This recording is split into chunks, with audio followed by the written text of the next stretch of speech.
Ho an'ny ny seksiona kosa ho an'izay taranja basketball izay ihany dia halala famaranana efatra no notanterahana tamin'izao farany herinandro izao.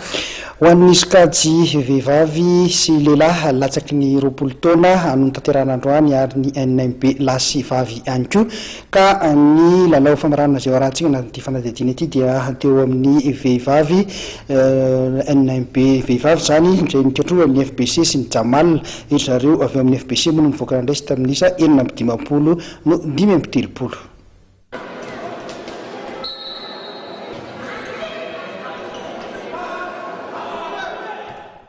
Lalao famaranana efatra be izao no notanterahan'ny section Antananarivo renivohitra tamin'ity androany ity ho an'ny latsaky ny 20 taona lasy vavy ary ny NMB lasy vavy ihany koa. Tetsy amin'ny kianjan'ny Tafin'ny Mahamasina no natanterahana izany tapany hariva tamin'ity androany ity.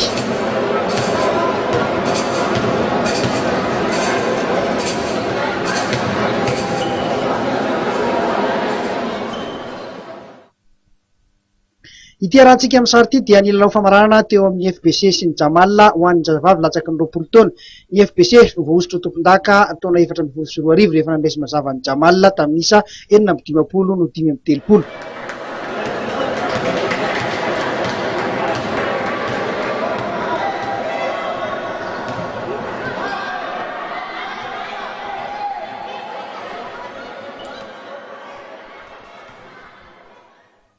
Vokatra teo amin'ny zazalahy latsaky ny 20 taona kosa dia ny Mena Valahana no voaositra tompon-daka rehefa nandresy ny Kosfa tamin'isa 7-20 no 2-20.